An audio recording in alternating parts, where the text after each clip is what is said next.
Bonjour et bienvenue dans cet épisode spécial de mon podcast Déprogrammons-nous, ça urge.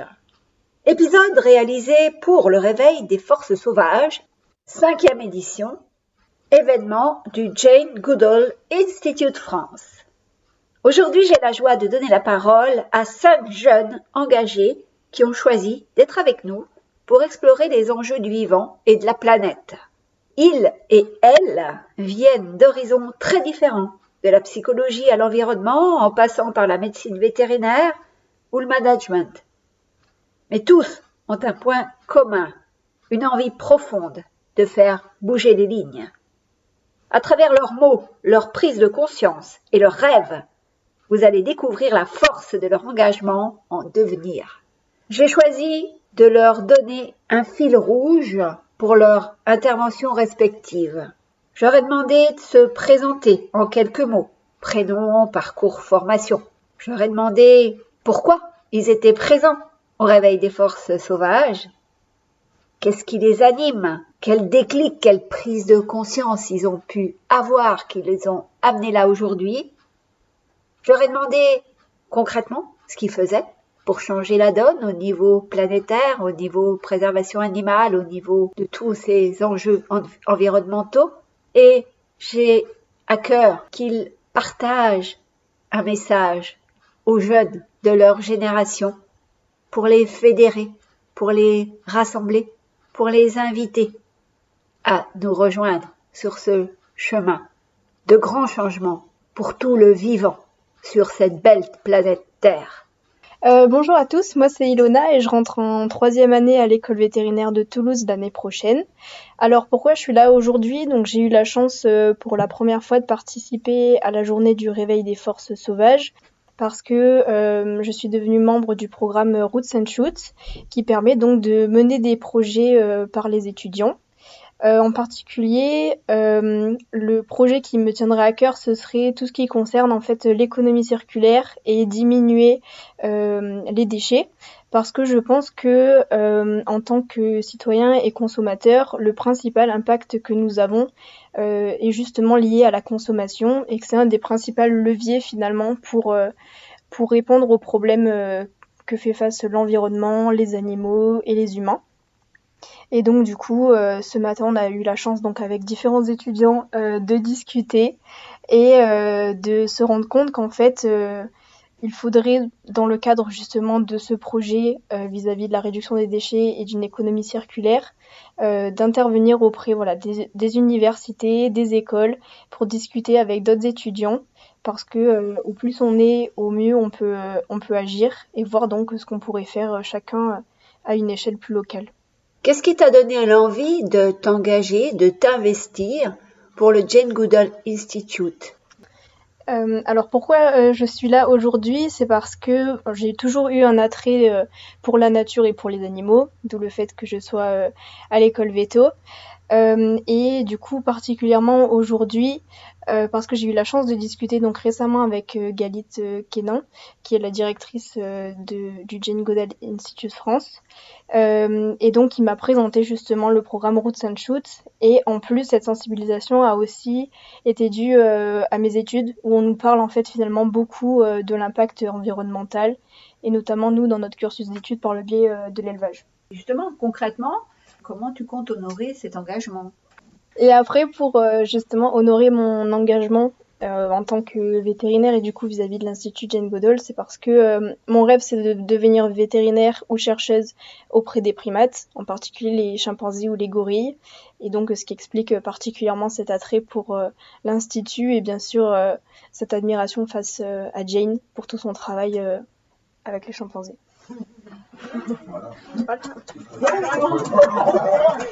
Et la question finale par rapport à ce que tu aimerais transmettre comme message aux jeunes de ta génération pour les inviter à s'engager justement pour la préservation des animaux. En fait, oui, pour moi, c'est vraiment de travailler en groupe en fait. Parce que ce que je me rends compte, ce qui est difficile pour agir justement pour l'écologie et la nature, c'est que souvent en fait on est tout seul ou un ou deux Et c'est pour ça que j'ai voulu venir ici aujourd'hui, parce que je me suis dit, je vais enfin rencontrer des personnes motivées et on va pouvoir faire des choses ensemble et avoir des projets qui aboutissent, parce que quand on est tout seul, c'est pas grand-chose. Merci beaucoup, Ilona. Merci à vous. Et maintenant, chers auditeurs, je vous invite à écouter attentivement ce que Camille a à nous dire au sujet de sa participation aujourd'hui au réveil des forces sauvages et de son engagement auprès du Jane Goodall Institute. Bonjour, moi je m'appelle Camille et je suis en reprise d'études en première année de psychologie à l'université de Nanterre. C'est grâce à mon université que j'ai entendu parler de la journée des forces sauvages aujourd'hui et qui m'a amenée ici aujourd'hui. Mais c'est pas que ça, je pense, puisque j'ai toujours été intéressée par l'environnement. Ça me touche depuis que je suis toute petite. Et je disais que j'étais en reprise d'études parce que j'ai fait un premier cursus, j'ai fait une école d'ingénieur pendant 5 ans. Et donc je suis devenue ingénieure en environnement, comme quoi les choses se rejoignent et donc ça me rattrape d'une façon ou d'une autre. Et pourquoi cet attrait pour la psychologie, Camille ? La reconversion en psychologie, c'est plus parce que à la suite de mes études d'ingénieur, j'ai regardé les postes d'ingénieur en environnement que je pourrais faire et j'ai été convaincue par aucune proposition. Parce que à chaque fois j'avais cette sensation qu'il y avait une approche un petit peu hypocrite d'un ingénieur en environnement en entreprise où finalement c'est plus de s'assurer de respecter les législations et de pas pouvoir se faire prendre par la suite, mais c'est des postes qui, je trouve, amènent pas des projets très ambitieux ou très innovants et laissent pas forcément la place à ça. Et donc c'est vrai qu'il y a eu un petit découragement de ma part à ce niveau-là, et ce qui m'a amené à penser à une autre reconversion. Ok, merci. Et par rapport au programme Roots and Shoots du Jane Goodall Institute, qu'est-ce qui t'encourage, te donne envie d'y participer ? Ouais, du coup je disais que j'avais été ramenée à ça parce que justement je me rends compte aussi avec le temps que le mental c'est hyper important quand on veut se lancer dans des projets sur l'environnement, parce que si on commence à essayer de faire des choses tout seul, on a vite fait d'être découragé, c'est ce qui m'est arrivé. Et donc en me renseignant aussi de mon côté, je trouve que le type de projet comme Roots and Shoots, ça permet vraiment de venir rencontrer d'autres personnes qui, elles aussi, ont un intérêt sur peut-être différentes causes, peut-être par exemple plus pour la protection animale ou plus pour l'économie circulaire ou plein de domaines. Et donc, moi, ce qui m'intéresse, c'est vraiment toute la partie économie circulaire et aussi le fait de savoir que c'est un environnement où en fait on peut travailler sur plein de sujets différents. Donc, même si à un moment, je suis intéressée par un autre projet, parce que c'est aussi possible de le faire ici. Et concrètement, est-ce que tu penses déjà à des actions que tu souhaites mettre en place ou est-ce que c'est trop tôt ? Pour l'instant, c'est le début de la démarche, mais comme je le disais, je pense que être entouré et être porté par une énergie de groupe, c'est déjà un très bon début.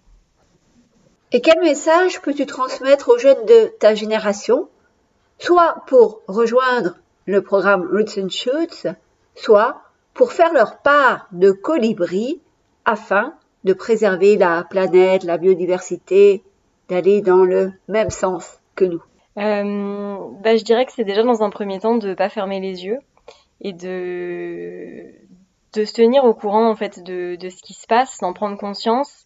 Et ça, je trouve que c'est de plus en plus possible aujourd'hui. Enfin, moi, je vois par exemple en première année à l'université, on a un cours obligatoire qui s'appelle Transition écologique, et c'est d'ailleurs dans le cadre de ce cours qu'on nous a parlé de l'événement d'aujourd'hui. Et ce cours, c'est un cours qui est dispensé en distanciel, donc on a 2 façons de le suivre. Soit on peut laisser tourner la vidéo et pas vraiment écouter, soit on peut décider d'écouter ce qui se dit, d'intégrer l'information et de voir en fait ce que ça vient susciter en nous. Est-ce que ça vient nous donner envie de nous révolter? Est-ce que ça vient nous déprimer? En tous les cas, ça va venir susciter quelque chose. Et donc déjà d'accueillir ça plutôt que de le refouler. Et puis après, une fois qu'on a accueilli, de mettre en place des actions qui viennent agir là-dessus, qui viennent répondre à ça. Super! Merci infiniment, Camille. Emma, peut-être? Bonjour à tous. Moi, c'est Emma, j'ai 22 ans, je suis en dernière année de master de communication et conduite du changement. Je viens de Nouvelle-Calédonie. Je le précise parce que déjà j'en suis fière et ensuite parce que ça résonne aussi dans mon engagement étudiant parce que quand on grandit sur une île, forcément on fait face à des défis que des personnes en France métropolitaine ne font pas forcément face au quotidien. Donc par exemple, je pense au changement climatique, etc. C'est depuis très jeune qu'on se rend compte que la marée monte, enfin que la mer monte, excusez-moi. Donc c'est ça qui m'a donné envie de m'engager dès ma première année d'études supérieures en France. Je pense que c'est vraiment très important quand on est étudiant, mais pas que, de s'engager parce que on a du temps, on a une voix. Je trouve que c'est important de faire entendre sa voix, de faire entendre ses engagements, ses idées. Et moi, je pars du principe que tout seul, on avance loin, mais pas très vite, alors que ensemble, on est plus fort. Donc, je pense que chaque chose que tu peux dire, chaque conviction que tu peux avoir, ça peut être entendu et vécu par quelqu'un d'autre de la même manière que toi, et ça fait de belles rencontres. Et comme je disais, en groupe, on peut faire de très belles choses ensemble. Donc, c'est pour ça que je suis ici aujourd'hui. Également parce qu'on travaille dans une mission de consulting avec le Jane Goodall Institute dans le cadre de nos études. Mais c'est une très belle rencontre et une très belle collaboration qui nous permet de rencontrer des gens qui ont généralement les mêmes points communs que nous, et ça fait plaisir de voir qu'on n'est pas seul à penser d'une certaine façon et de se rendre compte que le vivant c'est important, la nature c'est important, etc., et que c'est important de la préserver, c'est important d'échanger sur ce genre de sujet. Donc voilà, et j'espère que en sortant un peu de ma zone de confort et en parlant, en prenant la parole, ça va en inspirer d'autres de sortir de leur zone de confort, d'aller voir ailleurs, de sortir un peu de son quotidien, de son train-train, et de pas avoir peur, d'oser.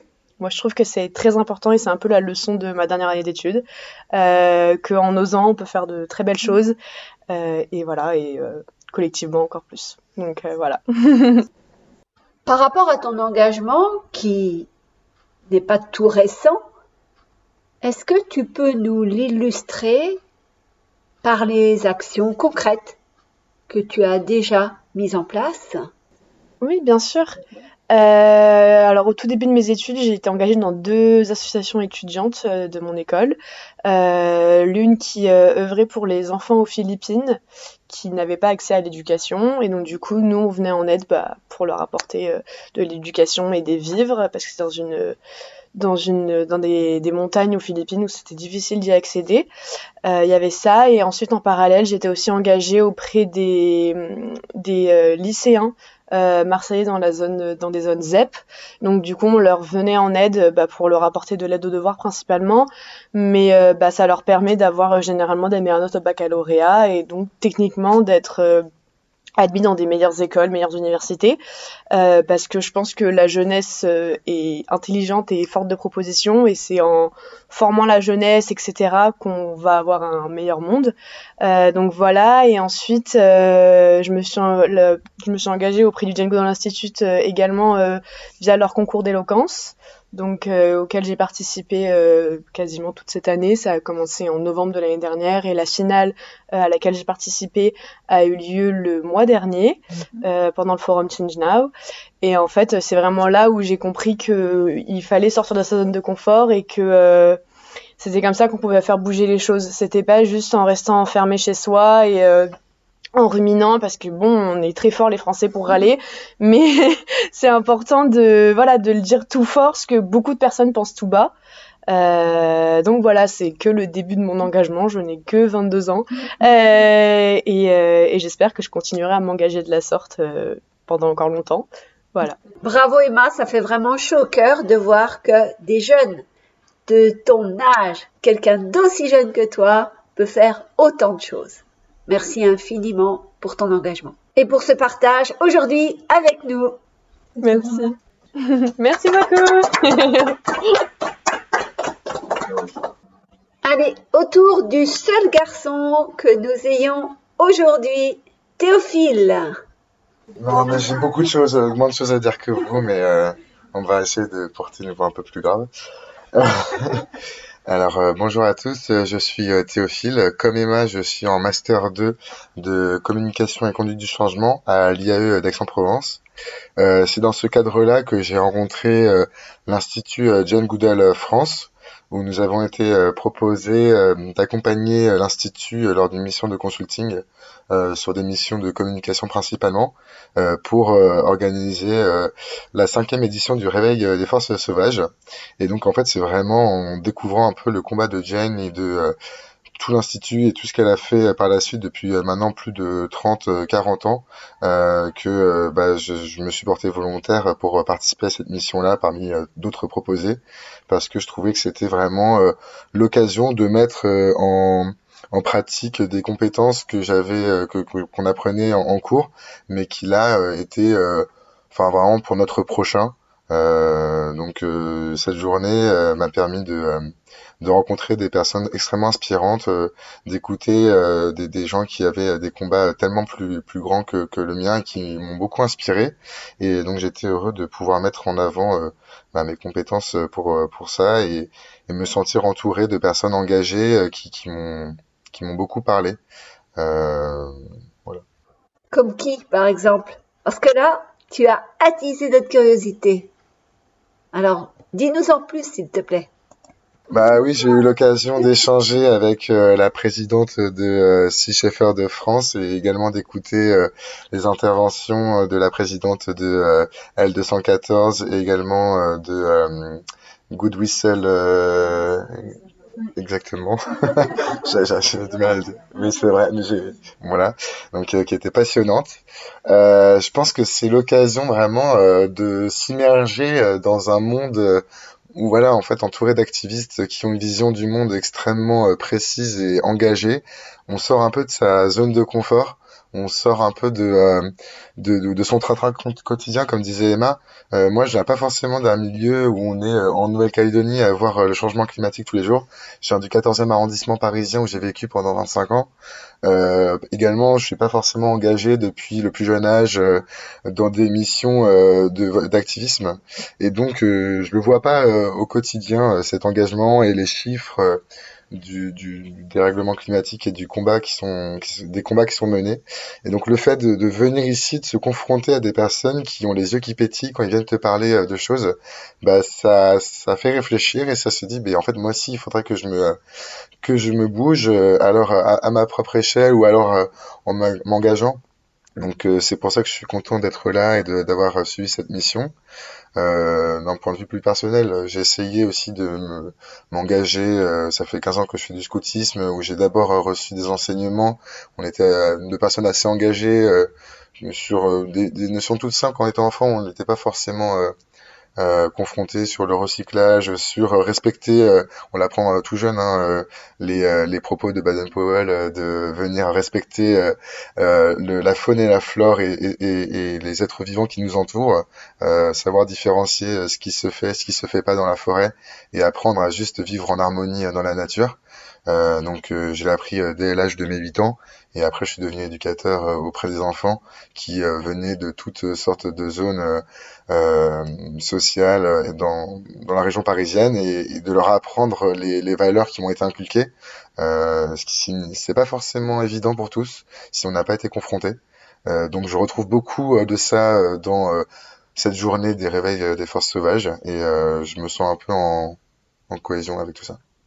Merci Théophile, et bravo pour ton engagement et ta transmission aux plus jeunes que toi. Ouais, merci beaucoup.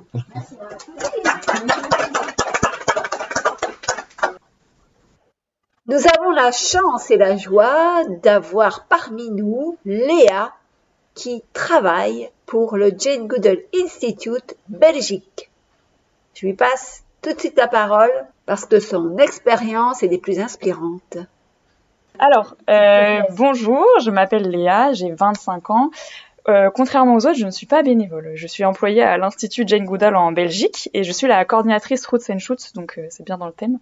Moi, je m'occupe de donner des ateliers dans les écoles tout le long de l'année sur plein de thèmes différents, sous forme de jeux, de quiz, d'ateliers, mais aussi d'activités concrètes. Par exemple, la plantation d'arbres, le ramassage de déchets, la création de nichoirs, d'hôtels à insectes, de la création de potagers, de plein de choses différentes. Et on aborde beaucoup de thèmes comme la biodiversité, les chimpanzés, bien sûr, l'histoire de Jane, les arbres, les forêts, les martinets. Chaque institut parle de son contexte, donc des animaux à protéger selon le pays. Voilà, l'alimentation, les déchets. On a créé un escape game aussi sur la pollution plastique avec le WWF, donc on fait plein d'actions aussi en collaboration avec d'autres associations. Et voilà, c'est à peu près ça que je fais. Ouais, c'est chouette. Ça fait une sacrée présence de terrain. Oui, c'est super comme travail. C'est mon premier job d'ailleurs. J'étais bénévole au début pour l'institut, puis ils m'ont prise en stage, puis ils m'ont embauchée, donc très chanceuse de faire ce travail et très inspirant. Ça donne vraiment beaucoup de sens à ma vie et c'est génial. Et c'est quoi le déclic qui t'a mené sur cette voie-là? Dis-nous.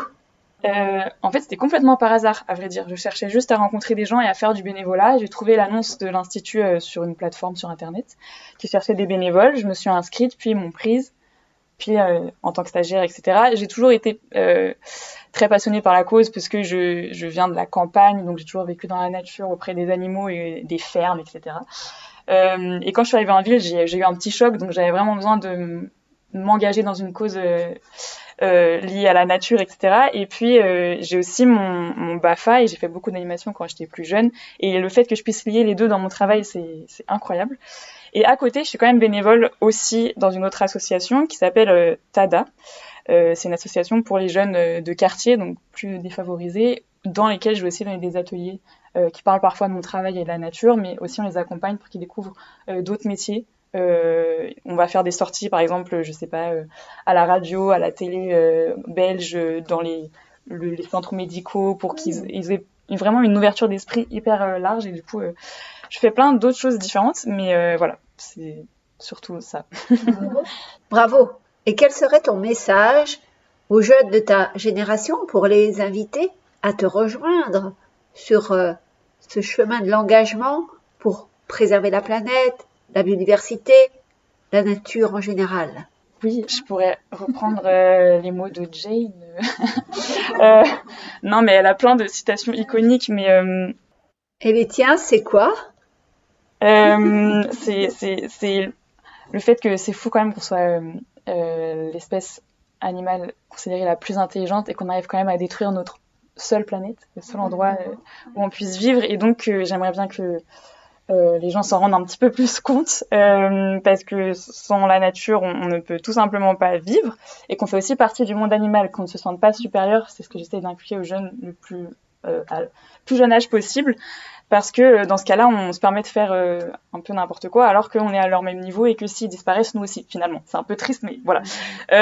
Donc voilà, le message, c'est vraiment espoir, amour et unissez-vous parce que c'est incroyable de voir... les jeunes, c'est hyper stimulant de voir quand ils se rassemblent tous ensemble autour d'un projet et leur curiosité et surtout leur énergie quand ils sont tout petits, c'est incroyable. Et donc ne perdez pas cette innocence et cet espoir et cette joie de vivre malgré les difficultés auxquelles on fait face. Voilà. Merci infiniment Léa. Et c'est Ilona qui va nous faire la joie de conclure ce podcast. C'était pour un petit conseil à tous les jeunes. Je sais que le problème en fait actuel auquel on peut faire face, il peut paraître énorme et il peut faire peur. Enfin, je sais que moi ça m'a découragé bien des jours quand même. Mais en fait, il faut se rendre compte que juste avec des petites actions à plusieurs, du coup, comme on l'a dit, l'importance du travail de groupe, juste faire des petites actions chaque jour, en fait, finalement, ça a un sacré impact pour améliorer la situation. Voilà. Merci.